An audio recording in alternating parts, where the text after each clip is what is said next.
Xénophon, les Mémorables de Socrate, livre 4, chapitre 1er.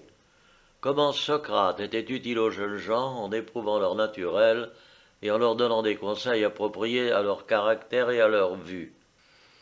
Socrate est ici utile en toute occasion et de toute manière que n'importe qui, en y réfléchissant même avec une intelligence ordinaire, pouvait aisément comprendre que rien n'était plus avantageux que son commerce et sa fréquentation assidue, partout et en toutes circonstances. Car son souvenir, même à défaut de sa présence, était d'une grande utilité à ses disciples habituels et à ceux qui l'acceptent encore pour leur maître. Et il n'était pas jusqu'à son badinage qu'il ne fût utile, autant que les leçons sérieuses à ceux qui demeuraient auprès de lui. Souvent, il disait qu'il aimait quelqu'un, mais on voyait bien que, loin de rechercher la beauté du corps, il ne s'attachait qu'à ceux dont l'âme était heureusement portée à la vertu. Il regardait comme l'indice d'un bon naturel la promptitude à apprendre et à retenir, l'amour de toutes les sciences qui enseignent à bien administrer une maison ou une cité, en un mot à tirer bon parti des hommes et des choses. Il pensait qu'ainsi formé, non seulement l'on devient heureux soi-même, capable d'administrer sagement sa maison, mais de plus en l'état de rendre heureux d'autres hommes et des cités.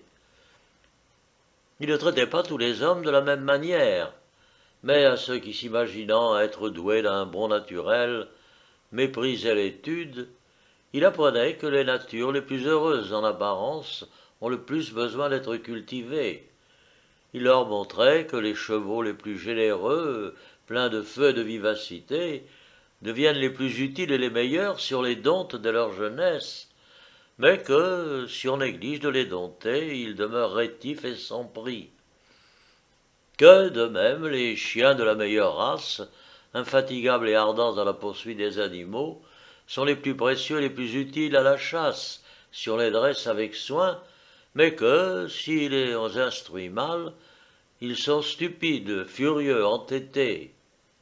Semblablement, les hommes les mieux doués, ceux dont l'âme est la mieux trempée et la plus énergique dans ce qu'ils entreprennent, s'ils reçoivent une éducation convenable et s'ils apprennent ce qu'ils doivent faire, deviennent excellents et très utiles, car ils font une infinité de grandes choses.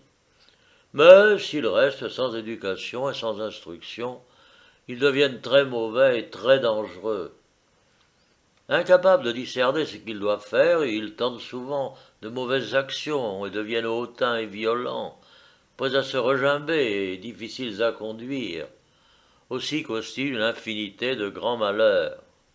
Quant à ceux qui, fiers de leur richesse, pensaient n'avoir aucun besoin d'instruction et s'imaginaient que leur fortune suffirait pour accomplir leurs projets et se faire honorer des hommes, il les rendait sages en disant que c'est une folie de croire qu'on puisse sans étude distinguer les actions utiles et les actions nuisibles. C'est encore une folie, lorsqu'on ne sait pas faire cette distinction, de se croire capable de quelque chose d'utile, parce qu'on a de l'argent pour acheter tout ce qu'on veut. C'est une sottise, quand on n'est pas capable de rien, de croire qu'on agit comme il faut pour être heureux, et qu'on sait se procurer honnêtement et convenablement ce qui sert à la vie.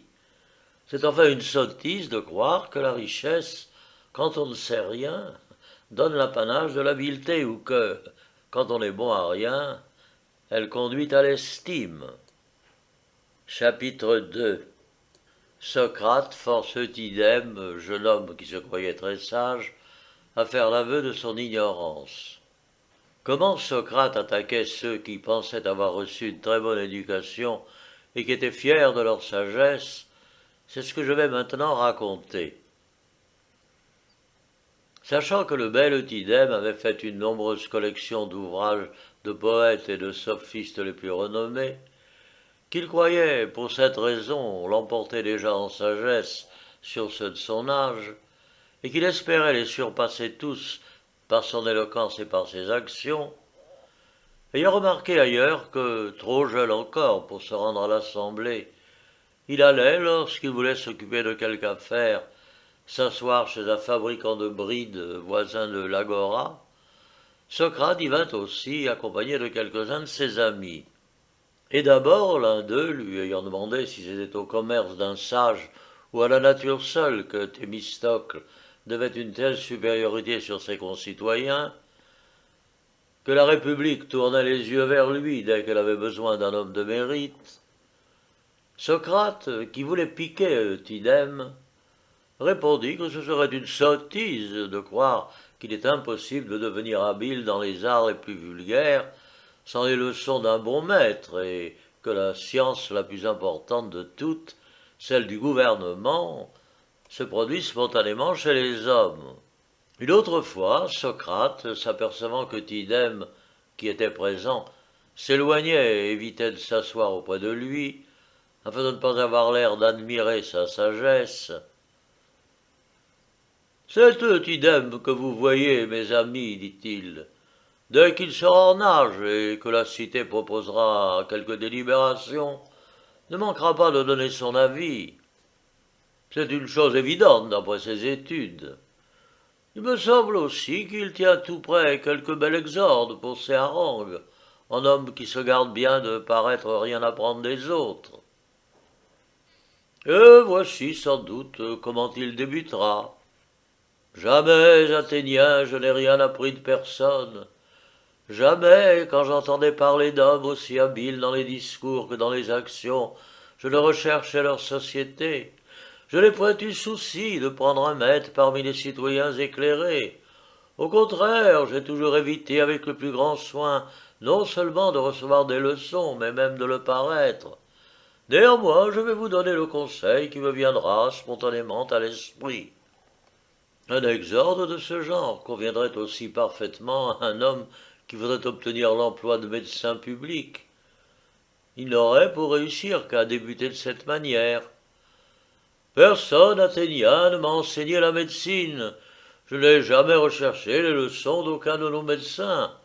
Et non seulement je me suis bien gardé de rien apprendre d'eux, mais je n'ai pas voulu paraître avoir étudié cette profession. Cependant, confiez-moi l'emploi de médecin, j'essaierai de m'instruire en faisant sur vous des essais. Tous les assistants se mirent à rire de l'exorde. On vit bientôt Eutydème faire attention au discours de Socrate, mais il s'abstenait encore de parler lui-même, pensant que son silence passerait pour de la modestie.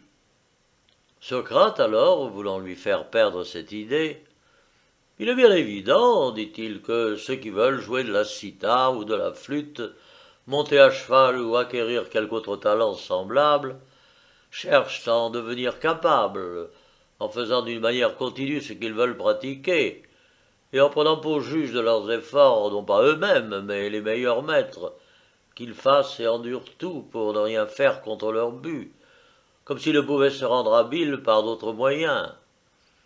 Tandis que ceux qui se proposent d'être bons orateurs et bons politiques pensent pouvoir d'eux-mêmes, et sur le champ, sans préparation et sans exercice, devenir des hommes habiles.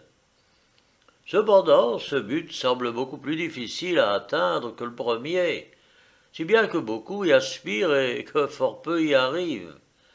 Il est donc évident qu'il faut en politique une application plus grande et plus opiniâtre que partout ailleurs. Tels étaient d'abord, en présence d'Eutydème, simple auditeur, les discours que donnait Socrate.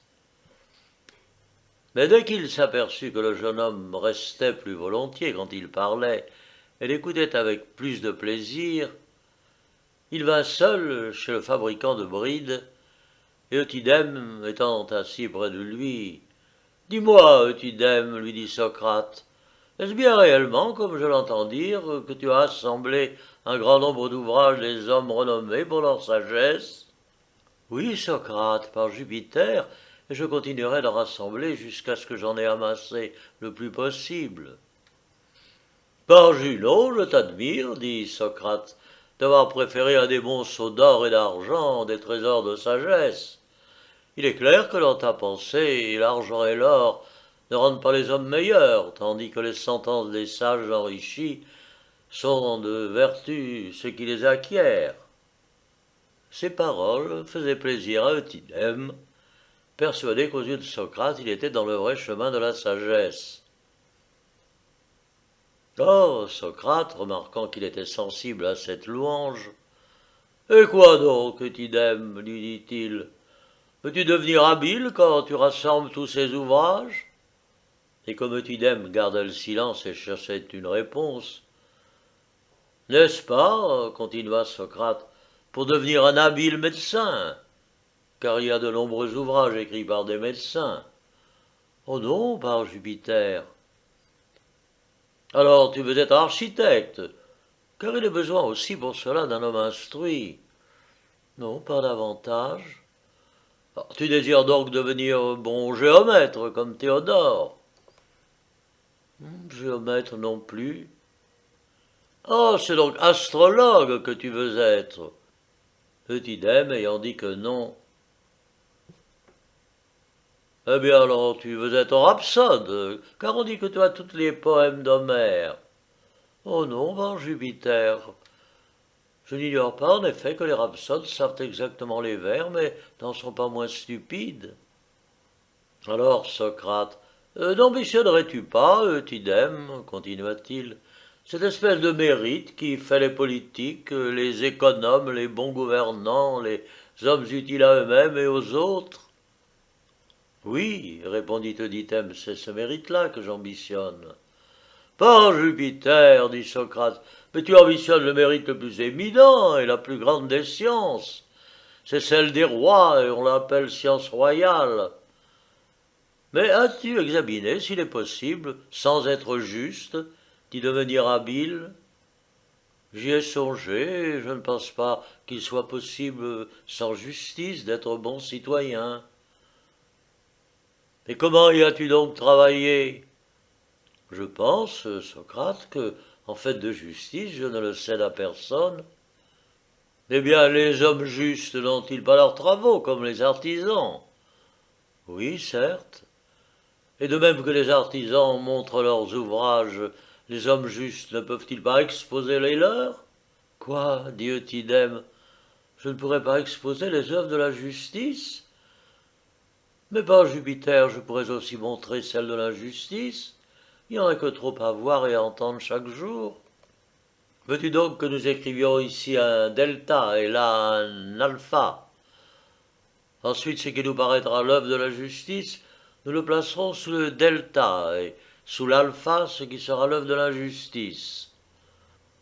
Oh, si tu crois cela nécessaire, fais-le. Alors, Socrate, ayant écrit comme il le disait, « Le mensonge, reprit-il, n'existe-t-il pas chez les hommes? » Oui, sans doute. Et de quel côté le mettrons-nous? Évidemment du côté de l'injustice. Et la tromperie n'existait-elle pas aussi? Certainement. Et de quel côté la mettre? Aussi du côté de l'injustice. Et les mauvais traitements? Du même côté. Et l'asservissement? Toujours du côté de l'injustice. Alors du côté de la justice, nous ne mettrons rien, Eutydème. Ce serait étrange, répondit celui-ci. Et quoi, si un homme élu, un général, a servi une cité injuste et ennemie, dirons-nous qu'il est injuste? Non, certes. Nous dirons donc qu'il ait agi justement. Sans doute. Et s'il trompe les ennemis à la guerre? C'est encore justice. Et s'il désole, s'il pille les biens des ennemis, n'agit-il pas encore justement? Assurément, mais je croyais d'abord que tes questions ne regardaient que nos amis. Maintenant, ne faudrait-il pas placer aussi du côté de la justice tout ce que nous avons mis du côté opposé? Cela me paraît convenable. Veux-tu donc, plaçant toutes ces actions du côté que tu désignes, nous établissions pour principe qu'elles sont justes contre des ennemis, mais injustes envers des amis, et qu'on doit être avec ces derniers d'une entière droiture? Oh, très volontiers, dit Eutydème.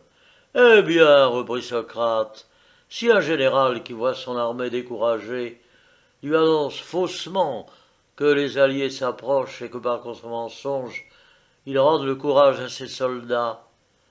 De quel côté placerons-nous cette tromperie? À mon avis, ce sera du côté de la justice. Et si quelqu'un ayant un fils qui a besoin d'un remède et qui ne veut pas le prendre, le trompe en lui donnant ce remède comme un aliment, et par ce mensonge lui rend la santé, de quel côté placerons-nous encore cette tromperie? Bien, selon moi, du côté de la première. Enfin, si l'on voit un ami plongé dans le désespoir, si l'on craint qu'il n'attende à ses jours et qu'on lui dérobe ou qu'on lui arrache son épée ou n'importe quelle arme, de quel côté placer cette action? Par Jupiter, c'est également du côté de la justice. Tu dis donc qu'on n'est pas tenu à une entière droiture, même envers ses amis? Non pas, par Jupiter, et je rétracte ce que j'ai dit, si toutefois cela m'est permis. Mieux vaut cette permission, reprit Socrate, qu'une classification défectueuse. Mais pour ne pas laisser ce point sans examen, de ceux dont les tromperies nuisent à leurs amis, quel est le plus injuste? Celui qui trompe volontairement ou bien involontairement? Certes, Socrate, je n'ai plus de confiance dans mes réponses, car tout ce dont nous avons parlé me paraît maintenant tout autre que je le croyais. Cependant qu'il me soit permis de dire que celui qui trompe volontairement est plus injuste que celui qui trompe involontairement. Mais penses-tu qu'il y ait une étude, une science du juste, comme il y en a une des lettres? Je le pense. Et lequel connaît mieux les lettres, à ton avis? De celui qui écrit ou lit mal volontairement, ou bien de celui qui le fait involontairement? Celui qui le fait volontairement, car il pourra, dès qu'il le voudra, bien faire ses choses. Ainsi, celui qui écrit mal volontairement connaît les lettres, tandis que celui qui le fait involontairement ne les connaît pas. Comment serait-il autrement? Et lequel connaît la justice? De celui qui emploie volontairement le mensonge et la tromperie, ou de celui qui le fait involontairement? Il est évident que c'est le premier. Tu prétends donc que celui qui sait écrire est plus lettré que celui qui ne le sait pas? Oui. Et que celui qui connaît les règles de la justice est plus juste que celui qui ne les connaît pas? Oui, j'ai l'air de le dire, mais je ne sais comment j'ai pu tenir ce langage.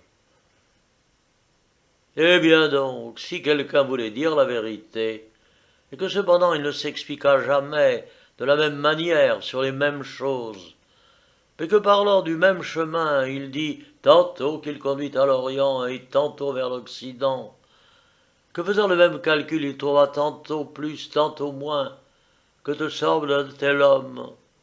Et il est clair par Jupiter qu'il ne sait pas ce qu'il pensait savoir. Connais-tu des gens qu'on appelle serviles? Oui. Est-ce à cause de leur sagesse ou de leur ignorance? Il est clair que c'est à cause de leur ignorance. Mais les appelle-t-on ainsi parce qu'ils ne savent pas travailler les métaux? Non pas. Est-ce parce qu'ils ne savent pas construire? Non plus. Alors, c'est parce qu'ils ne savent pas travailler, tailler le cuir? Non, ce n'est pour aucune de ces raisons. C'est bien plutôt le contraire, car la plupart de ceux qui exercent ces métiers sont des gens serviles. Ce nom s'applique donc à ceux qui ignorent ce qui est beau, ce qui est bon et ce qui est juste. C'est mon avis. Il faut donc faire tous nos efforts pour éviter d'être appelés serviles. Ah, par les dieux, Socrate, je croyais philosopher de la meilleure manière, celle par laquelle je me figurais apprendre le mieux ce qui convient à l'homme qui aspire à la vertu. Et maintenant, qu'il n'est pas, à ton avis, mon découragement quand je me vois après tant de peine dans l'impossibilité de répondre à des questions sur ce qui est le plus nécessaire de savoir, et ne connaissant plus aucune autre route qui puisse me conduire à devenir meilleur.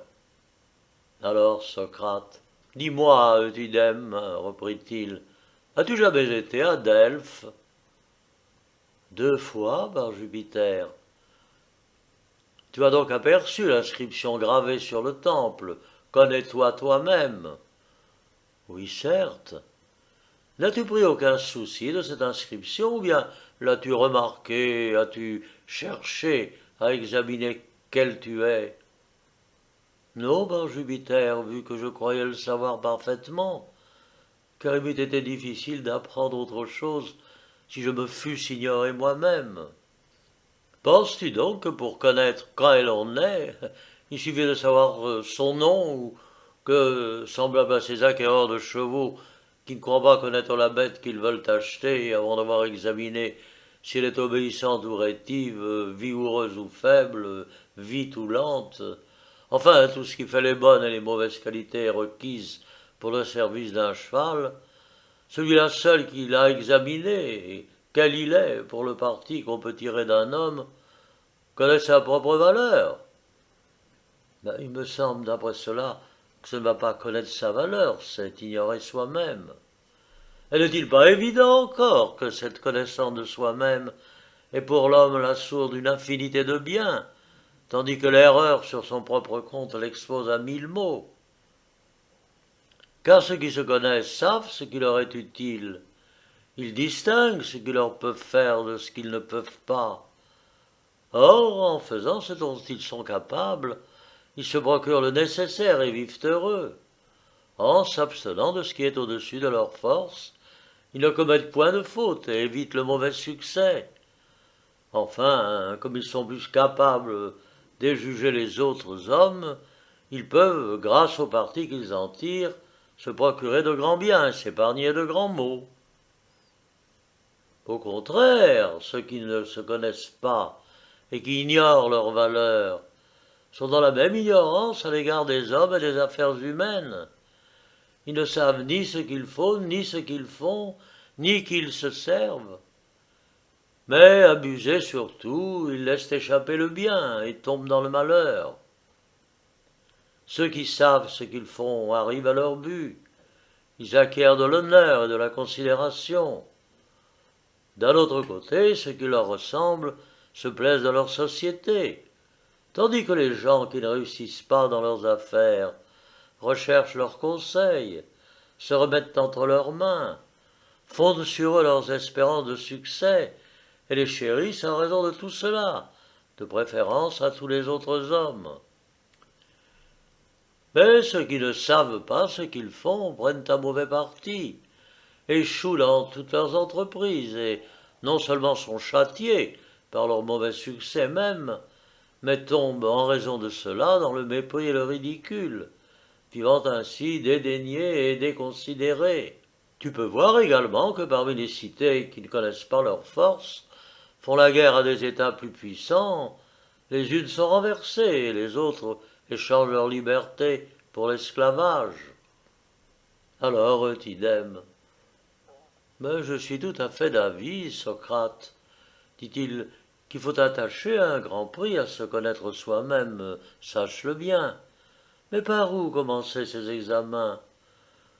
J'ai les yeux sur toi, et tu veux m'y servir de guide. Connais-tu bien, dit Socrate, quels sont les biens et les maux? Ah oui, par Jupiter, si je ne savais pas cela, je serais au-dessous des esclaves. Eh bien, fais-moi l'énumération. Cela n'est pas difficile. D'abord, je regarde la santé comme un bien et la maladie comme un mal. Puis, si je considère les causes de ces deux états, je crois que les boissons, les aliments, les occupations sont autant de biens quand ils procurent la santé et autant de maux quand ils causent la maladie. En conséquence, la santé et la maladie seront elles-mêmes des biens quand elles procurent des biens et des maux quand elles causeront du mal. Mais comment la santé pourrait-elle causer du mal et la maladie procurer du bien? Par Jupiter, on voit prendre part à une fâcheuse expédition, à une navigation funeste, quantité de gens robustes qui y périssent, tandis que ceux qui sont faibles en reviennent sains et saufs. Tu dis vrai, mais tu vois aussi que ceux qui sont forts participent aux actes utiles, tandis que les faibles sont laissés de côté. Mais ces choses qui sont tantôt utiles, tantôt inutiles, sont donc plutôt des biens que des maux? Par Jupiter, je ne le vois pas, du moins d'après ce raisonnement. Mais Socrate, sans contredit, l'habileté est un bien. En toute affaire, l'homme habile ne réussit-il pas mieux que l'ignorant? Et quoi? N'as-tu pas entendu dire que Dédale fut pris par Minos à cause de son habileté, forcé de le servir, et privé tout ensemble de sa patrie et de sa liberté? Que voulant prendre la fuite avec son fils, il se perdit, sans pouvoir se sauver lui-même, mais qu'il aborda chez des peuples barbares qui le firent une seconde fois esclave. C'est ce qu'on dit, ma foi. Et Palamède, n'as-tu pas appris ses malheurs? Tout le monde va répétant qu'Ulysse, jaloux de sa sagesse, le fit périr. On le dit aussi. Et combien d'autres hommes, n'est-ce pas remarquables par leur talent, ont été enlevés par le grand roi et sont devenus ses esclaves? Il y a grande apparence, Socrate, que l'on peut établir sans équivoque que le bonheur est un bien. Oui, Eutydème, à condition, au moins qu'on ne le fasse consister dans des biens équivoques. Et que peut-il y avoir d'équivoque dans ce qui fait le bonheur? Rien, pourvu que nous n'y ajoutions pas la beauté, la force, la richesse, la gloire ou toute autre chose de même nature. Mais par Jupiter, nous y ajoutons tout cela, car comment sans ces biens peut-on être heureux? Par Jupiter, nous y joindrons alors nombre d'avantages qui sont funestes à l'humanité. Ainsi, beaucoup d'hommes, à cause de leur beauté, sont souillés par d'infâmes séducteurs de la jeunesse. Beaucoup, en raison de leur force, entreprennent des travaux excessifs et tombent dans des maux immenses. D'autres sont victimes de la richesse qui les amollit et les expose à des pièges où ils trouvent leur perte.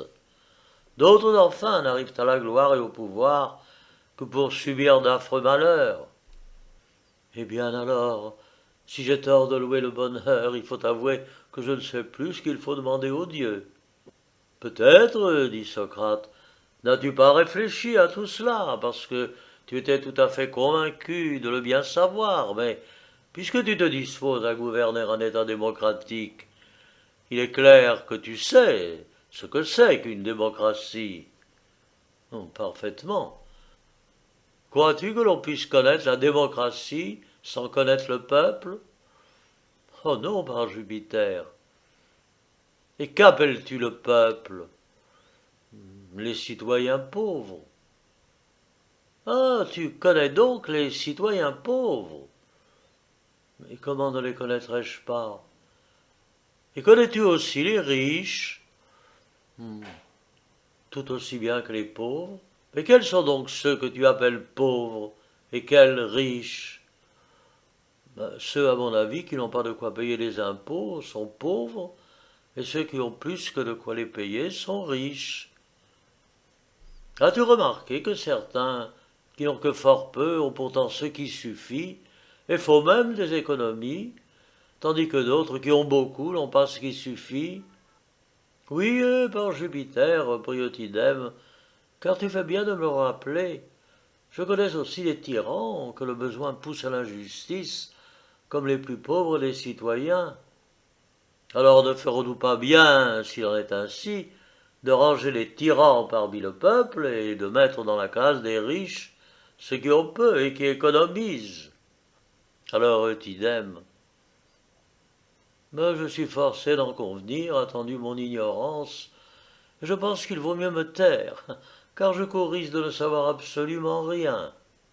Eutydème, sur cela, se retira tout découragé, plein de mépris pour lui-même, et ne s'estimant pas au-dessus d'un esclave.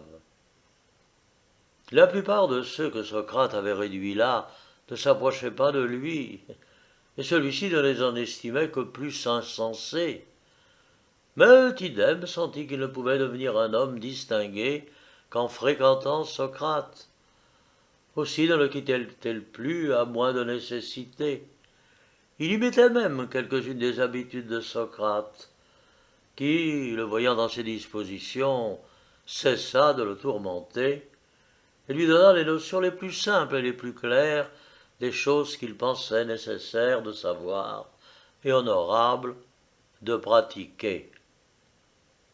Chapitre 3 de la piété envers les dieux, pourquoi ils méritent la reconnaissance des hommes et comment il faut les honorer. Il ne se hâtait pas de rendre ses disciples habiles à parler, à agir, à inventer des expédients, mais il croyait qu'il fallait commencer par les amener à la sagesse. Sans la sagesse, en effet, il pensait que ceux qui ont ces talents n'en sont que plus injustes, plus puissants à mal faire. Et d'abord, il essayait de donner à ceux qu'il fréquentait des idées sages au sujet des dieux. D'autres ont déjà rapporté les conversations qu'il avait eues sur ce point en leur présence. Pour moi, j'assistais à l'entretien suivant qu'il eut avec Eudydème. « Dis-moi, Eudydème, t'est-il jamais arrivé de réfléchir avec quel soin les dieux procurent aux hommes ce dont ils ont besoin ?»« Non, par Jupiter, je n'y ai point songé. Mais du moins, tu sais qu'avant tout, nous avons besoin de cette lumière que les dieux nous fournissent. » Par Jupiter, si nous ne l'avions point, nous ressemblerions aux aveugles avec nos yeux. De plus, nous avons besoin de repos, et les dieux nous donnent la nuit, le plus doux des délassements. C'est encore un présent digne de notre reconnaissance. Eh bien, tandis que le soleil, grâce à sa lumière, nous rend distinctes toutes les heures du jour, ainsi que tous les autres objets, et que la nuit, au contraire, par son obscurité, ne nous laisse plus rien voir, dont il m'a fait briller au milieu des ténèbres ces astres qui nous indiquent les heures de la nuit, ce qui nous permet d'agir pour nos besoins. Cela est vrai. De plus, la lune ne nous indique pas seulement les divisions de la nuit, mais aussi celles du mois. C'est juste. Et maintenant, nous avons besoin d'une nourriture. Ne la font-ils pas sortir de la terre? N'établissent-ils pas cet effet des saisons convenables qui nous fournissent avec abondance et variété non seulement le nécessaire, mais encore l'agréable? C'est vrai, et tout cela est de la philanthropie. Ne nous dit-il pas l'eau, cet élément précieux qui aide la terre et les saisons à faire naître et grandir toutes les productions utiles à nos besoins, qui contribuent à nourrir notre corps et qui, mêlés à tous nos aliments, les rend plus faciles à préparer, plus salutaires et plus agréables. Et comme il nous la faut en abondance, ne nous l'accorde-t-il pas avec profusion? C'est encore un effet de leur providence. Nous ont-ils pas donné le feu, préservatif contre le froid et l'obscurité, auxiliaire de l'homme dans tous les arts, dans tout ce qu'il entreprend pour son bien-être? Car, pour tout dire en un mot, sans le feu, les hommes ne font rien de remarquable, rien d'utile à la vie. C'est encore un excès de philanthropie. Et l'air répandu autour de nous avec une profusion sans bornes, l'air qui non seulement entretient et développe en nous la vie, mais nous aide à traverser les mers pour aller chercher 1000 produits divers dans 1000 contrées différentes, n'est-ce pas un bienfait inestimable? Assurément. Et le soleil, après qu'il a franchi le solstice d'hiver, il revient, mûrissant certaines productions, en desséchant certaines autres dont la maturité est arrivée. Puis après ce double bienfait, au lieu de s'approcher de trop près, il se retire, afin de ne pas nous nuire par une trop forte chaleur. Et lorsqu'il est en train de s'éloigner une seconde fois, parvenu, comme nous le sentons clairement, à une distance qu'il ne peut franchir sans nous laisser périr de froid, il se tourne de nouveau vers nous, se rapproche et regagne la partie du ciel où il peut nous rendre le plus de service. Par Jupiter, il semble bien que tout cela n'arrive qu'en faveur de l'homme. En outre, comme il est certain que nous ne pourrions supporter ni le chaud ni le froid, s'ils arrivaient inopinément, le soleil ne s'approche-t-il pas peu à peu, et n'est-ce point peu à peu qu'il s'éloigne, de sorte que sans nous apercevoir, nous arrivons aux températures extrêmes. J'en suis à me demander, dit Eutydème, si l'unique occupation des dieux ne serait pas de veiller sur l'homme. Mais une chose m'arrête, c'est que tous les animaux parent à leur faveur. Et quoi, reprit Socrate, n'est-il pas évident que ces animaux mêmes naissent et sont nourris pour l'homme? Quel autre animal retire des chèvres, des brebis, des chevaux, des bœufs, des ânes et des autres êtres autant d'avantages que l'homme? Car il me semble qu'ils sont plus utiles que les végétaux. L'homme ne se nourrit, ne s'enrichit pas moins des uns que des autres. Plusieurs races d'hommes ne se nourrissent pas des productions de la terre, mais du lait, du fromage, de la chair que leur fournissent les troupeaux. Tous apprivoisent et domptent les animaux utiles. Ils trouvent en eux des auxiliaires pour la guerre et pour beaucoup de leurs travaux. J'en conviens avec toi, car je vois que les animaux mêmes, qui sont de beaucoup plus forts que nous, se soumettent cependant aux hommes, qui les font servir à ce qui leur plaît. Et de plus, comme les choses belles et utiles diffèrent cependant les unes des autres, les dieux n'ont-ils pas donné aux hommes des sens appropriés aux différentes perceptions et au moyen desquels nous jouissons de tous les biens? N'ont-ils pas mis en nous l'intelligence qui nous permet d'apprécier nos sensations à l'aide du raisonnement et de la mémoire, de juger de l'utilité de chaque objet, de nous ingénier de mille moyens, soit pour jouir des biens, soit pour nous garantir des maux? Nous ont-ils pas fait don de la parole, à l'aide de laquelle nous faisons part de tous les biens, par une instruction réciproque et commune? Nous établissons des lois, nous fondons des États. Il semble, Socrate, que les dieux veillent sur l'homme avec le plus grand soin. Et quand nous ne pouvons prévoir ce qui nous sera utile dans l'avenir, ne viennent-ils pas encore ici à notre secours? Ne révèlent-ils pas par la divination à ceux qui les consultent ce qui doit arriver un jour et ne leur enseignent-ils pas l'issue la plus heureuse des événements? Mais toi, Socrate, ils ont l'air de te traiter avec encore plus de bonté que les autres hommes, s'il est vrai que, sans être interrogé par toi, ils t'indiquent d'avance ce que tu dois faire ou non. La vérité de mes paroles, tu la reconnaîtras toi-même, si tu n'attends pas que les dieux se montrent à toi sous une forme réelle, mais si tu te contentes de voir leurs ouvrages pour les révérer et les honorer. Songe-y bien, c'est ainsi que les dieux se manifestent. Les autres dieux de qui nous recevons les biens n'apparaissent pas à nos yeux pour répandre leurs bienfaits, et celui qui dispose et régit l'univers, où se réunissent toutes les beautés et tous les biens, qui pour notre usage maintient à l'univers une durée, une vigueur et une jeunesse éternelle, qui le force à une obéissance infaillible et plus prompte que la pensée, ce Dieu se manifeste dans l'accomplissement de ses œuvres les plus sublimes, tandis qu'il reste inaperçu dans le gouvernement du reste. Songe en outre que le soleil qui frappe tous les yeux ne permet point aux hommes de le considérer attentivement, et que quand on a l'audace d'attacher sur lui ses regards, il enlève la vue. Tu verras encore que les ministres des dieux sont invisibles. La foudre est lancée du haut du ciel, c'est évident, et elle brise tout ce qu'elle rencontre. Mais on ne peut la voir, ni quand elle tombe, ni quand elle frappe, ni quand elle se retire. Les vents aussi ne sont pas visibles, mais nous voyons leurs effets, nous sentons leur présence. Enfin, l'âme humaine, plus que tout ce qui est de l'homme, participe de la divinité. Elle règne en nous, c'est incontestable, mais on ne la voit point.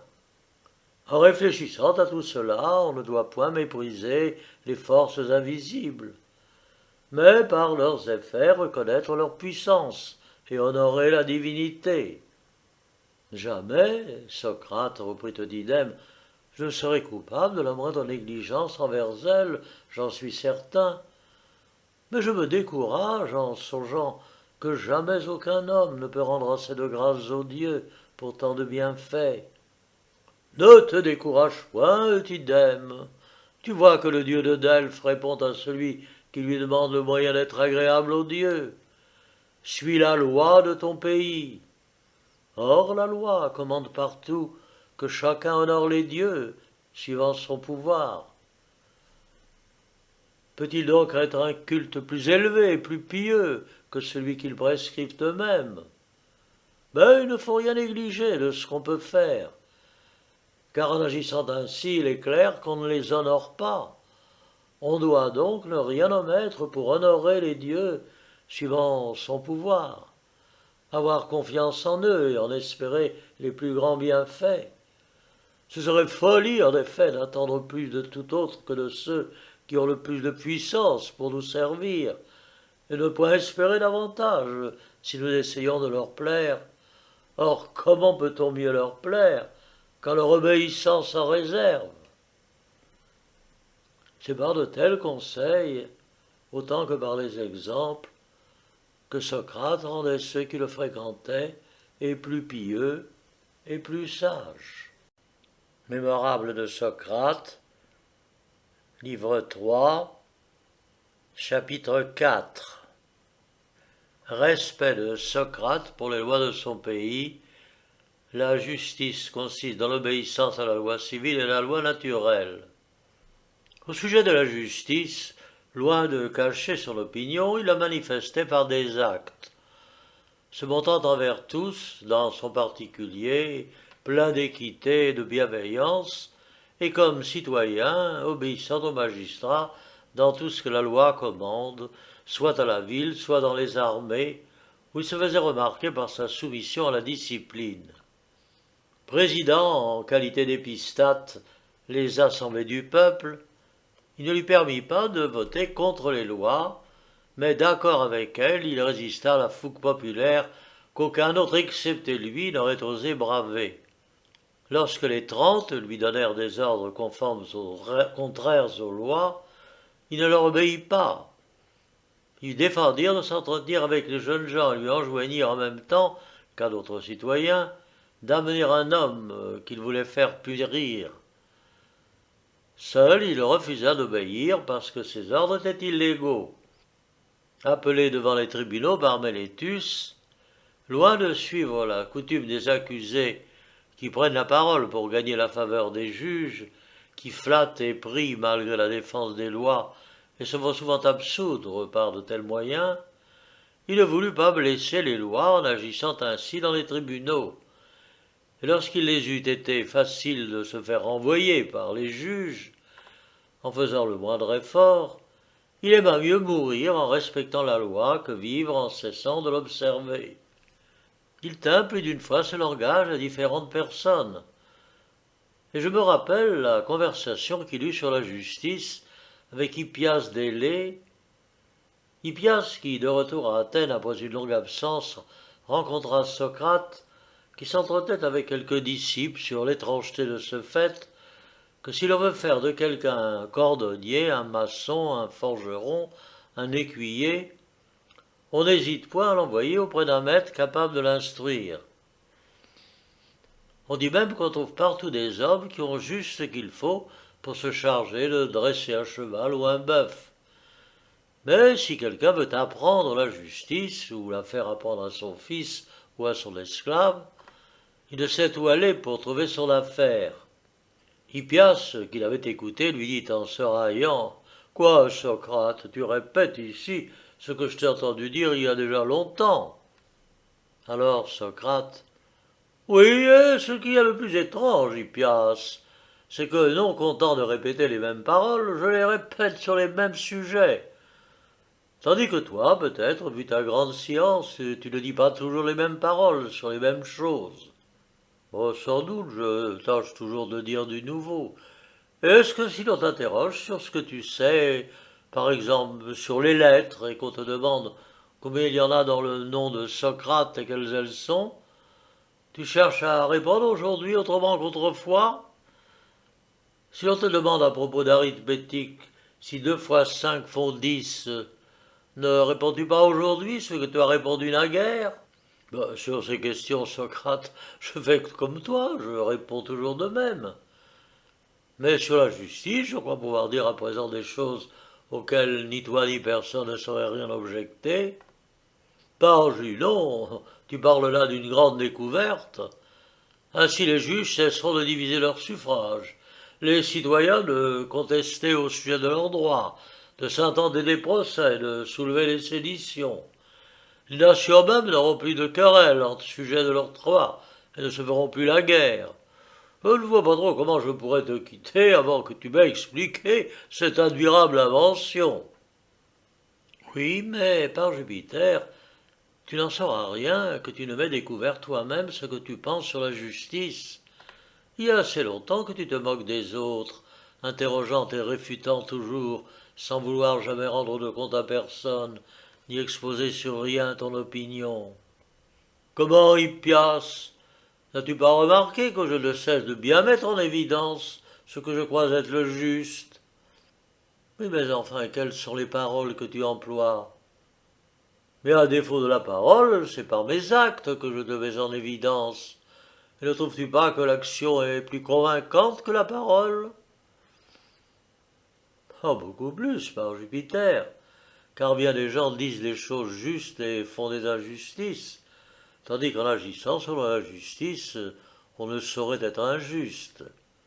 As-tu donc jamais appris que j'ai prêté un faux témoignage, calomnié, semé la dissension entre amis ou concitoyens, que j'ai commis enfin quelque autre injustice?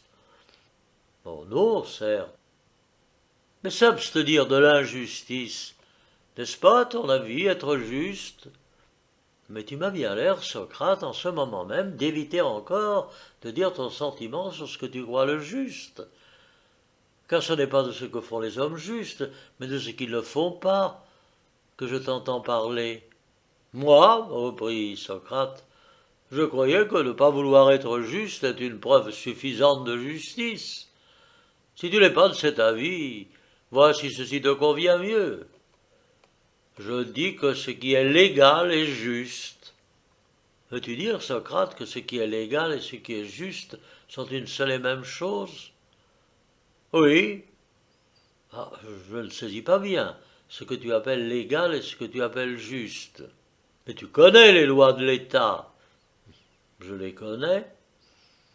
Et quelles sont-elles, à ton avis? C'est ce que les citoyens ont décrété en établissant ce qu'il faut faire et ce dont il faut s'abstenir.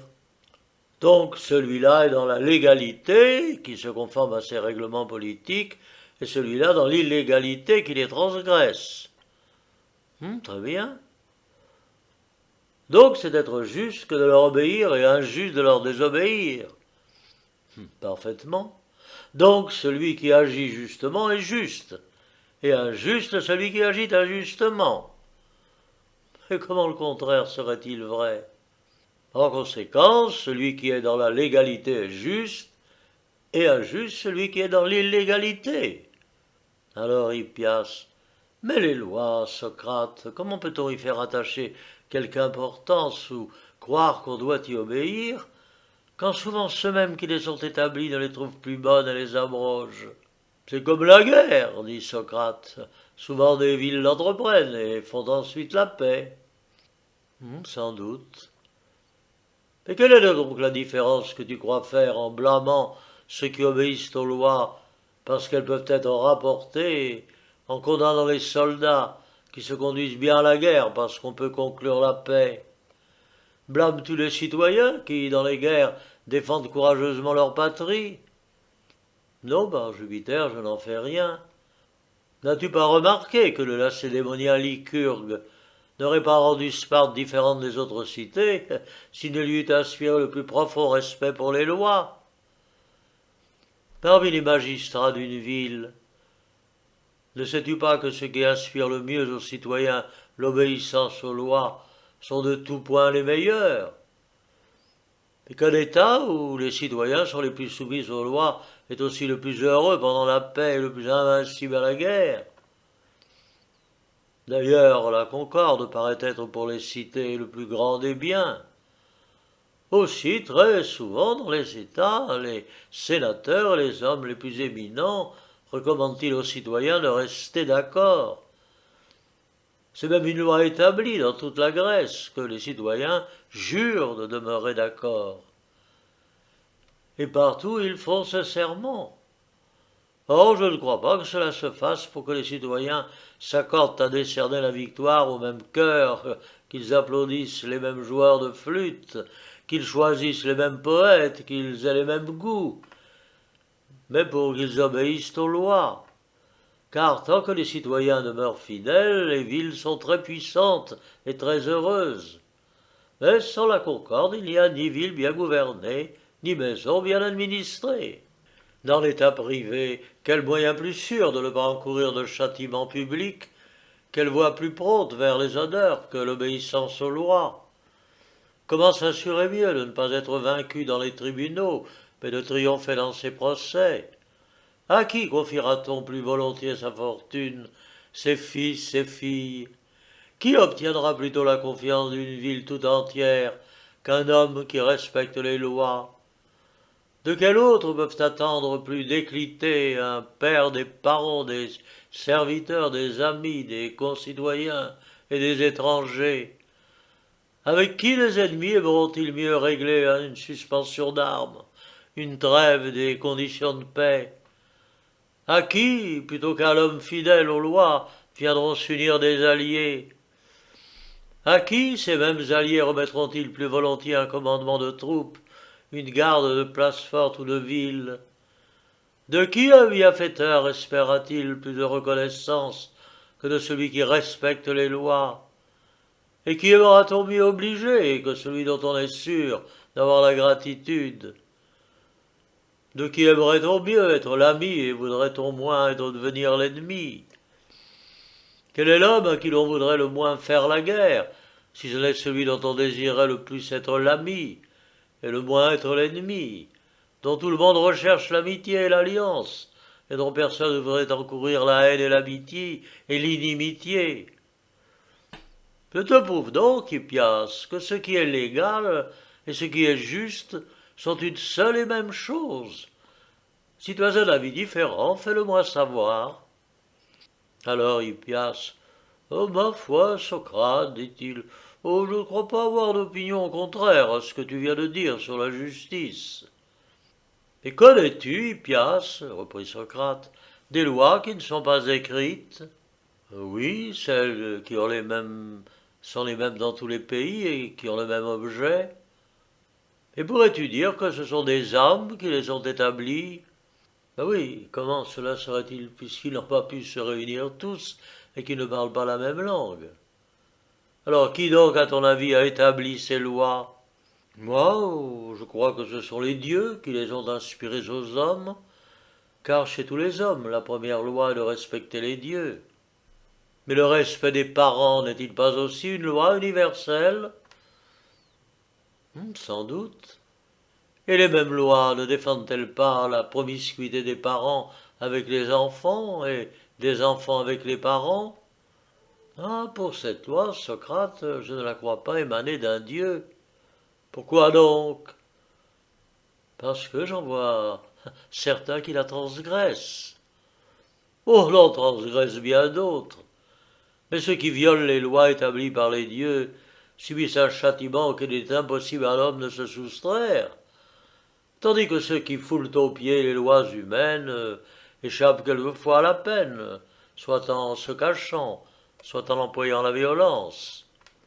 Et quelle est donc la punition que ne peuvent éluder les parents qui vivent en promiscuité avec leurs enfants, et les enfants qui vivent avec leurs parents? Mais la plus grande de toutes, par Jupiter, car qu'y a-t-il de plus triste pour les hommes qui procréent des enfants que d'en avoir de malvenus? Mais pourquoi leur postérité est-elle malvenue? Rien n'empêche, s'ils sont bons, qu'ils ne sortent d'eux des enfants également bons. Oh, c'est que par Jupiter, il ne suffit pas que le couple générateur soit bon. Il faut qu'il soit dans la vigueur de l'âge.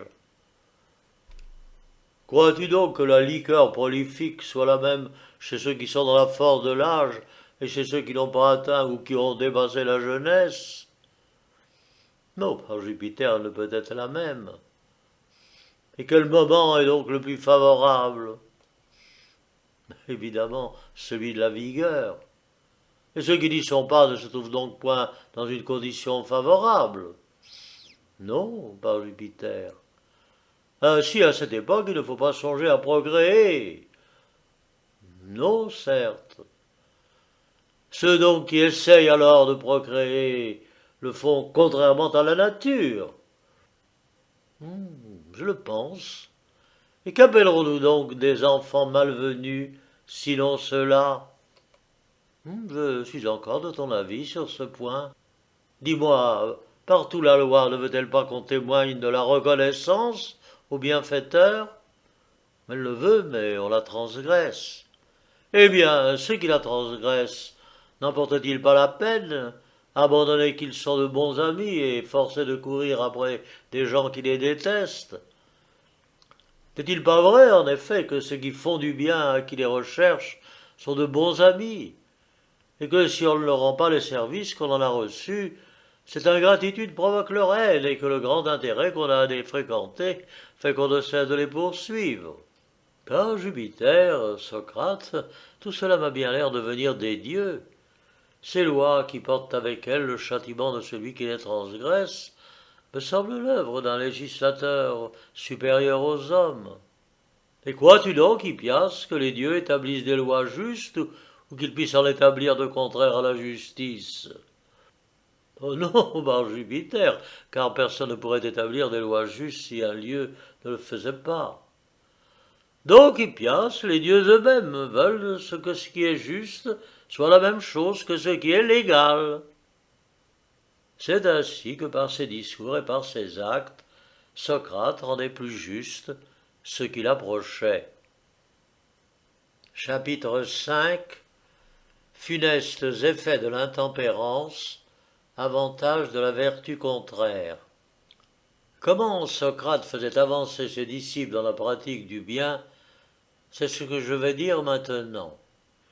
Persuadé que la tempérance est un bien nécessaire à l'homme qui veut faire quelque chose de beau, il commençait par en montrer en lui-même à ses disciples le modèle le plus parfait.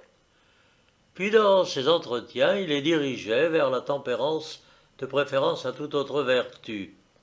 Sans cesse, il se rappelait les procédés qui conduisent à la vertu, et sans cesse il en faisait souvenir tous ceux qui vivaient près de lui. Or, je sais qu'il eut un jour avec Eutydème cet entretien sur la tempérance. Dis-moi, Eutydème, penses-tu que la liberté soit un bien précieux et honorable pour un particulier, pour un État? C'est le plus précieux des biens. Celui donc qui se laisse dominer par les plaisirs du corps et qui est mis par là dans l'impuissance de bien faire, le considères-tu comme un homme libre? Allons, pas le moins du monde. Peut-être appelles-tu liberté le pouvoir de bien faire et servitude la présence d'obstacles qui nous en empêchent. Oui, justement. Justement, alors les intempérants te paraîtront esclaves. Oui, par Jupiter, et avec raison. Et crois-tu que les intempérants soient seulement empêchés de faire ce qu'il y a de mieux ou qu'ils soient aussi forcés de faire ce qu'il y a de pis? Oh, je les crois tout à la fois poussés au mal et détournés du bien. Et que penses-tu donc de ces maîtres qui empêchent de faire le bien et qui obligent à faire le mal?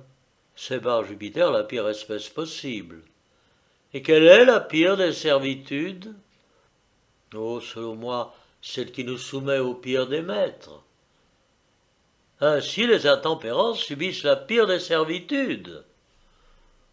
C'est mon avis. La sagesse, qui est le plus grand des biens, les hommes n'en sont-ils pas détournés par l'intempérance, qui les précipite dans une direction opposée?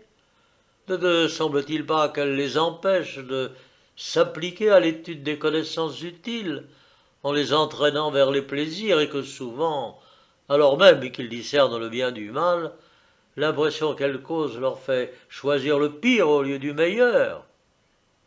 Cela est vrai. Et pour la prudence, idem. Quel est l'homme qui pourrait en avoir moins que l'intempérant?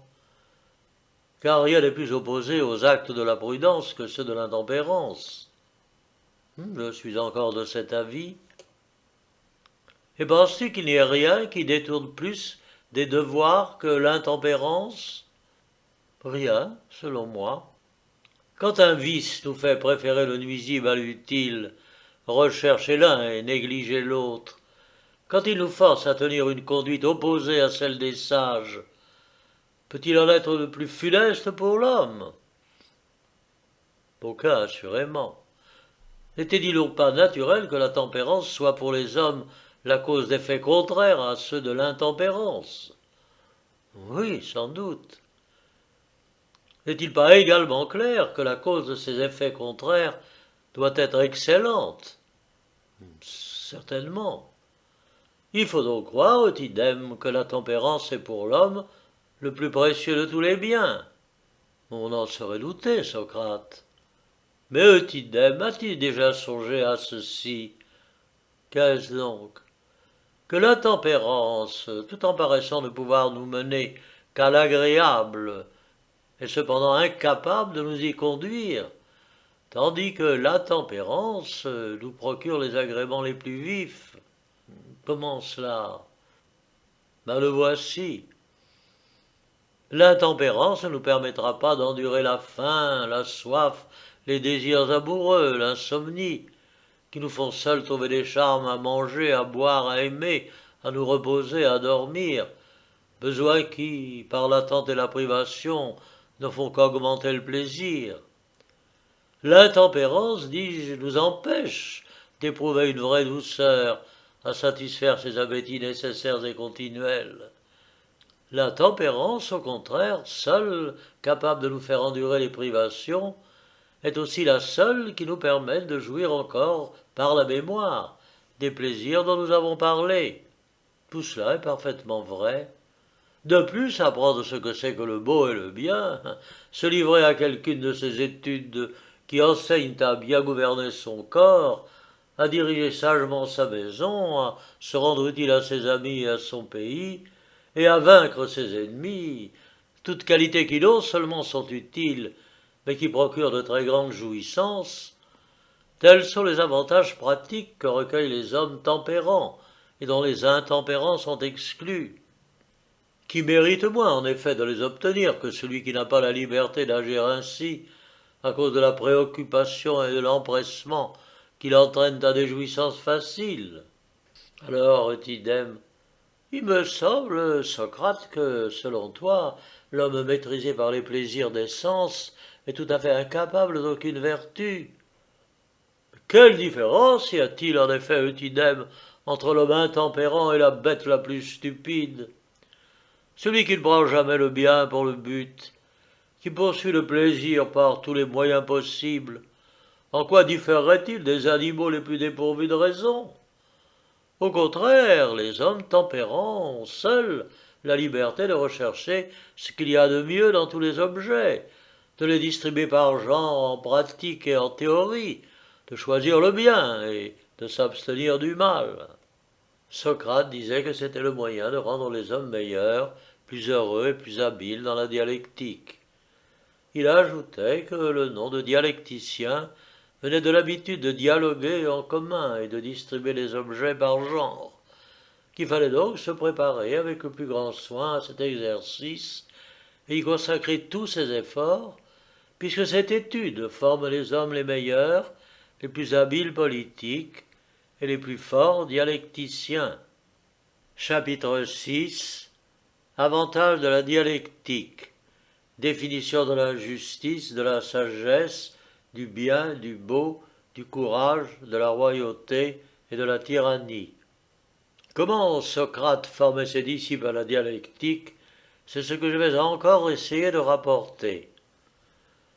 Socrate pensait que, quand on connaît bien ce qu'est chaque chose en particulier, on peut l'expliquer aux autres, mais que si on l'ignore, on n'est pas étonnant qu'on se trompe soi-même et qu'on trompe les autres avec soi. Aussi ne cessait-il jamais de rechercher avec ses disciples ce qu'est chaque chose en particulier. Ce serait un grand labeur de reproduire toutes ces définitions. Cependant, celles qui peuvent, à mon avis, indiquer la manière de procéder, je vais les dire. Et d'abord, voici comment il est envisagé la piété. Dis-moi, Eutydème, quelle idée te fais-tu de la piété? Oh, c'est la plus belle des choses, par Jupiter. Pourrais-tu donc nous dire quel est l'homme pieux? C'est, je pense, celui qui honore les dieux. Est-il permis à chacun d'honorer les dieux selon sa fantaisie? Oh non, il y a des lois qui règlent le culte. Ainsi, celui qui connaît ces lois sait comment il faut honorer les dieux. Je le crois. Et celui qui sait honorer les dieux, pense-t-il qu'il faille les honorer autrement qu'il ne fait? Non, certes. Honore-t-on les dieux autrement qu'on ne croit le devoir? Oh, je ne le pense pas. Donc celui qui connaît les lois relatives au culte rend aux dieux un culte légitime. Oui. Et celui qui rend aux dieux un culte légitime les honore comme il faut. Assurément. Et celui qui les honore comme il faut est un homme pieux. Sans doute. Nous aurions donc raison de définir l'homme pieux, celui qui connaît le culte légitime. C'est bien mon avis. Passons aux hommes. Est-il permis à chacun de les traiter à sa fantaisie?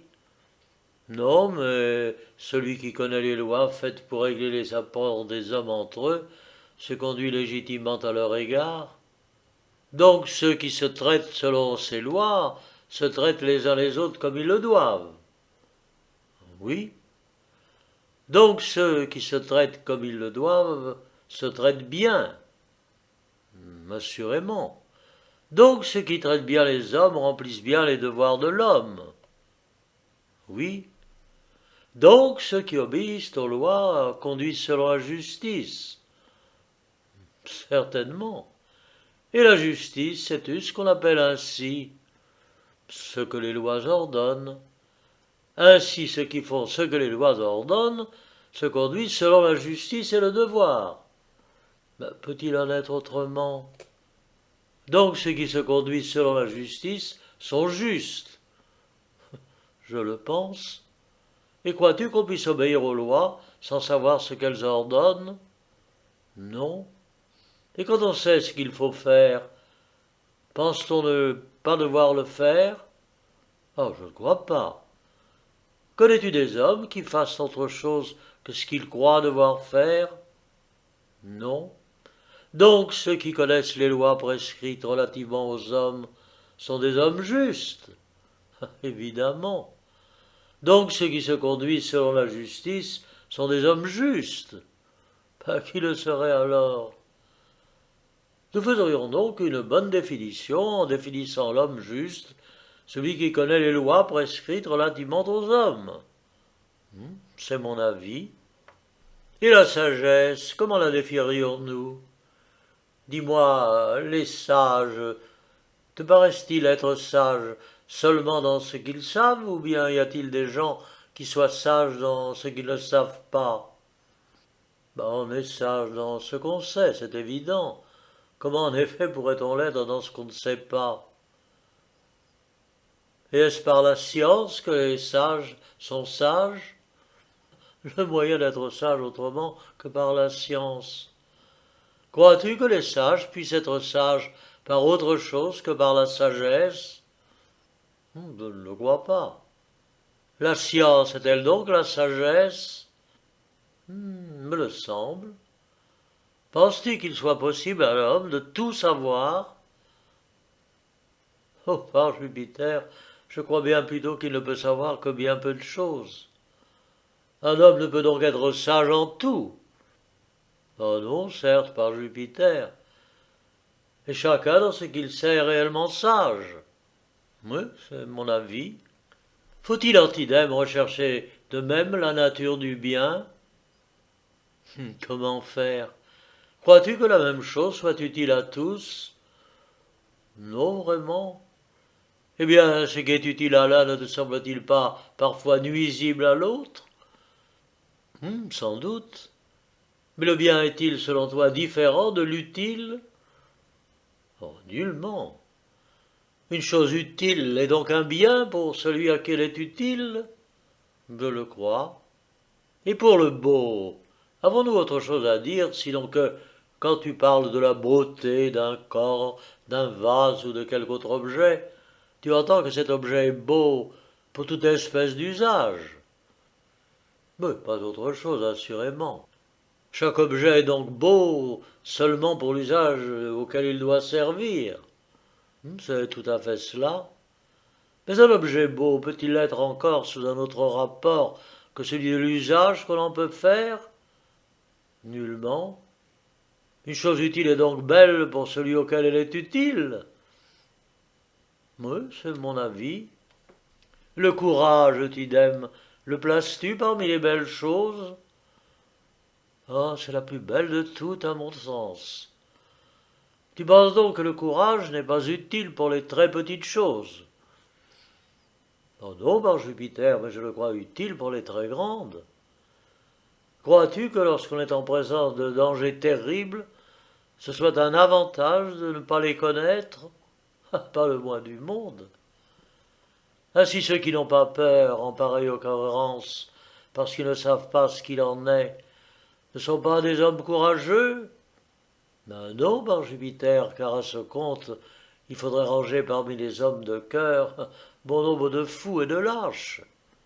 Et que diras-tu donc alors de ceux qui ont peur même de ce qui n'a rien de terrible? Ben, qu'ils sont encore au-dessous, ma foi. Appelles-tu donc courageux ceux qui n'ont pas peur dans les dangers imminents, et lâches ceux qui ont peur? C'est cela même. Appelles-tu courageux d'autres gens que ceux qui savent bien se montrer dans les dangers? Non, pas d'autres. Et lâches ceux qui s'y montrent mal? Ben, à quels autres donner ce nom? Chacun d'eux cependant s'y conduit comme il croit devoir le faire. Le moyen qu'il en soit autrement. Est-ce que ceux qui ne peuvent pas si bien conduire savent comment il faut s'y comporter? Nullement. Et ceux qui savent comment il faut s'y comporter, le peuvent-ils? Oui, eux seuls. Bon, maintenant, ceux qui savent bien s'y prendre, se montrent-ils mal dans les dangers? Je ne le pense pas. Et ceux qui s'y montrent mal ne savent donc pas s'y prendre. C'est vraisemblable. Donc ceux qui savent bien se montrer dans les dangers imminents sont courageux, et ceux qui ne le savent pas sont des lâches. C'est mon opinion. La royauté et la tyrannie étaient selon lui deux autorités, mais il croyait qu'il y a entre elles une différence. Il appelait l'une au pouvoir accepté par les hommes et conforme aux lois de l'État, c'est à savoir la royauté, et l'autre un pouvoir imposé et ne connaissant d'autre loi que les caprices du chef, c'est à savoir la tyrannie. Une république gouvernée par des citoyens amis des lois, il l'appelait aristocratie. Celle où dominent les riches en vertu du sens, plutocratie. Et démocratie, celle où le peuple entier est souverain. Si l'on venait le contredire sans apporter des preuves bien claires, si l'on avançait sans le démontrer que tel citoyen était plus sage, plus habile politique, plus courageux ou possédait toute autre qualité que celui dont il parlait, il ramenait la conversation au sujet véritable, à peu près de la manière suivante. Tu dis que l'homme dont tu fais l'éloge est meilleur citoyen que celui que je loue? Oui. Et pourquoi donc ne commencerions-nous pas par examiner quel est le propre d'un bon citoyen? Faisons-le. Dans l'administration des richesses, la supériorité n'est-elle pas celui qui enrichit sa patrie? Sans doute. Et en temps de guerre, à celui qui la met au-dessus de ses adversaires? Cela est certain. Dans une ambassade, n'est-ce pas à celui qui change ses ennemis en amis? Cela peut être. Et dans l'assemblée du peuple, à celui qui apaise les séditions et fait naître la concorde? Bon, je le crois aussi. C'est ainsi qu'en ramenant la question, il rendait la vérité sensible même à ses contradicteurs. Quand il discourait sur un sujet, il procédait par les principes les plus généralement reconnus, convaincu que c'est une méthode infaillible de raisonnement. Aussi, de tous ceux que j'ai connus, il n'en est point qui, lorsqu'il parlait, fit mieux partager son opinion aux auditeurs. Il disait encore qu'Homère appelle Ulysse un orateur sûr de sa cause, parce qu'il savait déduire ses raisons des idées admises chez tous les hommes. Chapitre 7. Mépris de Socrate pour toute science inutile dans la pratique. Ce qu'il faut savoir en géométrie, en astronomie, en arithmétique et en médecine. Utilité de la divination. La simplicité avec laquelle Socrate exposait ses opinions à ses disciples me paraît clairement exprimée par ce que j'ai dit plus haut. Mais comment, en outre, il s'appliqua à les rendre capables de se suffire à eux-mêmes dans leurs fonctions respectives, c'est ce que je vais dire à présent. De tous les hommes que j'ai connus, il n'en est point qui eût à cœur autant que lui de connaître les talents de ceux qui le fréquentaient. Tout ce qu'il savait convenir à un homme parfait et qu'il connaissait lui-même, il s'empressait de leur enseigner, et pour leur faire apprendre ce qu'il savait moins bien lui-même, il les menait auprès des maîtres instruits. Il leur montrait aussi jusqu'à quel point un homme bien élevé doit se rendre habile dans chaque science. Ainsi, il disait qu'il fallait apprendre la géométrie jusqu'à ce qu'on fût capable de mesurer exactement au besoin une terre que l'on veut acheter, vendre, diviser ou labourer. Et selon lui, c'est une chose si facile à apprendre que pour peu qu'on s'applique à l'arpentage, on connaît bien vite et la grandeur de la terre et la manière de la mesurer. Mais qu'on poussa l'étude de la géométrie jusqu'aux problèmes les plus difficiles, c'est ce qu'il désapprouvait. Il disait qu'il n'en voyait point l'utilité. Ce n'est pas qu'il les ignorât lui-même, mais il prétendait que la technique de ces problèmes est faite pour consumer la vie de l'homme et le détourner d'une foule d'autres études utiles.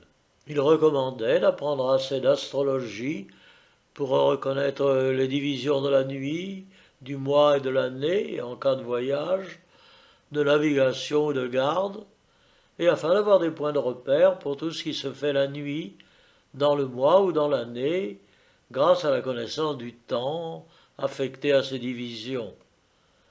Il ajoutait qu'il était facile d'apprendre ces points auprès des chasseurs de nuit, des pilotes, de tous les gens, enfin, qui ont intérêt à le savoir.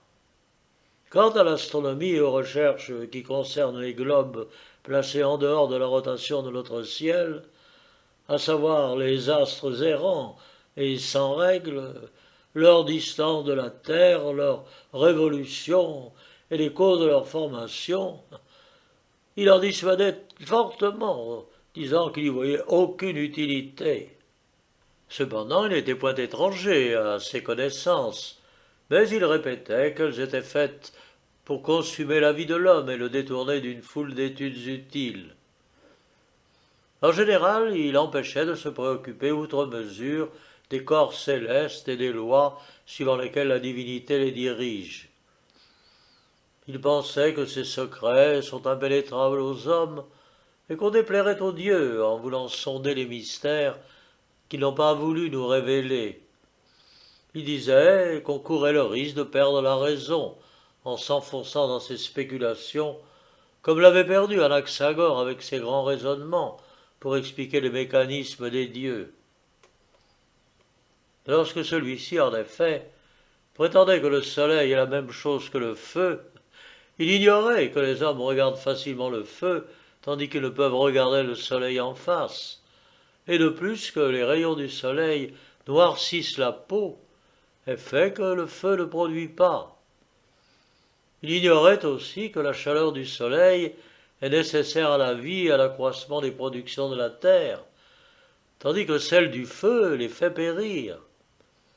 Et quand il disait que le soleil est une pierre enflammée, il ignorait encore que la pierre exposée au feu ne donne pas de flamme et ne résiste pas longtemps, tandis que le soleil ne cesse pas d'être de tout temps le plus brillant de tous les corps.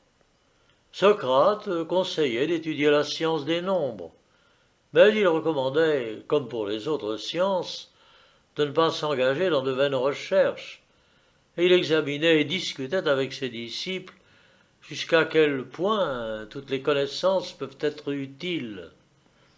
Il les engageait vivement à ne pas négliger leur santé, à consulter des gens instruits sur le régime qu'ils devaient suivre, à étudier eux-mêmes pendant tout le cours de leur vie quels aliments, quelles boissons, quels exercices leur convenaient le mieux, et comment ils devaient en user pour conserver la santé la plus parfaite.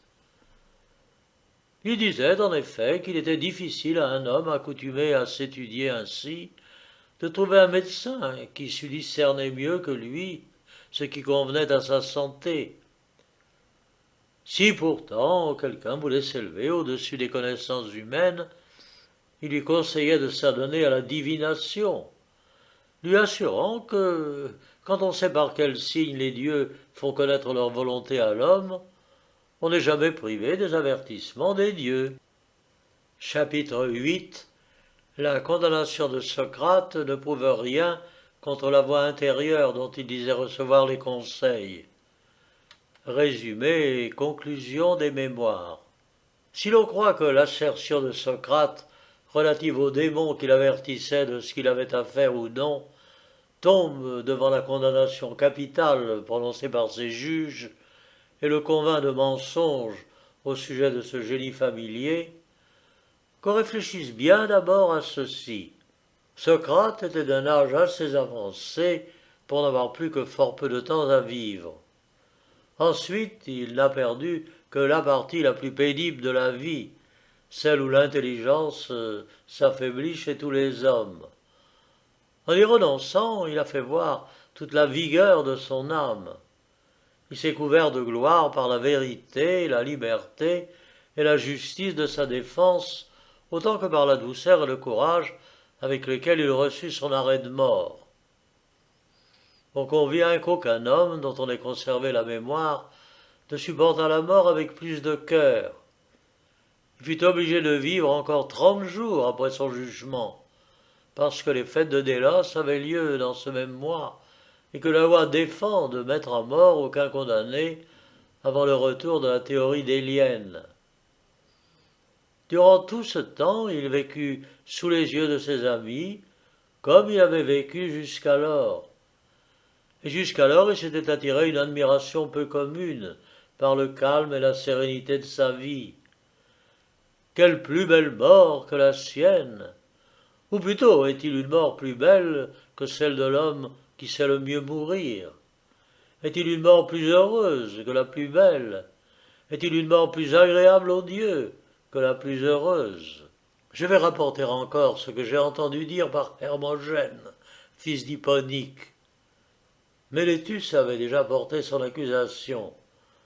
Hermogène, qui entendait Socrate discourir sur toute autre chose que son procès, lui dit qu'il devrait bien songer à son apologie. Socrate lui répondit « Mais ne te semble-t-il pas que je m'en suis occupé toute ma vie ?» Hermogène lui ayant demandé de quelle manière, Socrate lui dit qu'en vivant toujours l'œil sur ce qui est juste et sur ce qui est injuste, en pratiquant la justice et en évitant l'iniquité, il croyait s'être préparé la plus belle apologie.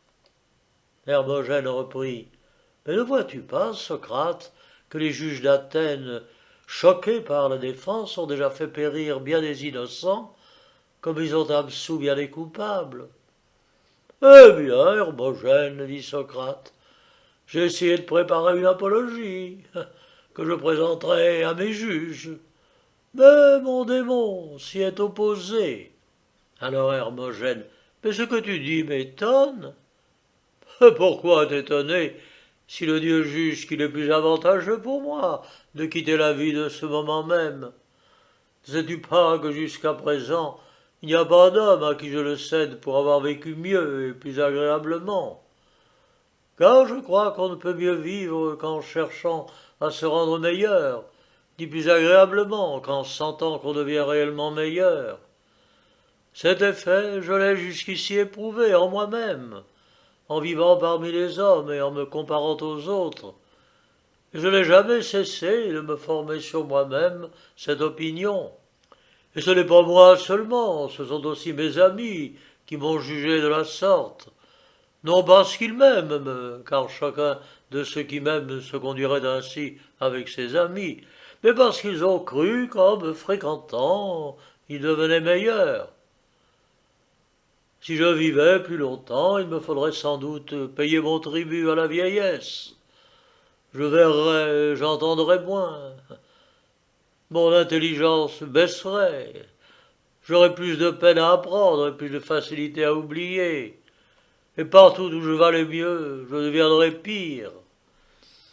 Si je n'avais pas le sentiment de toutes ces pertes, ma vie ne serait plus viable. Et si je les sentais, comment ma vie ne serait-elle pas plus triste et plus malheureuse? Si je meurs injustement, ce sera une honte pour ceux qui m'ont tué injustement. Car si la justice est une honte, comme un acte injuste n'en serait-il pas une?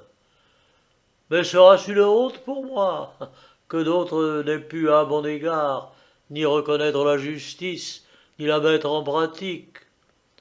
Je vois bien que la réputation des hommes qui m'ont précédé passe à la postérité, toute différente selon qu'ils ont été auteurs ou victimes de la justice.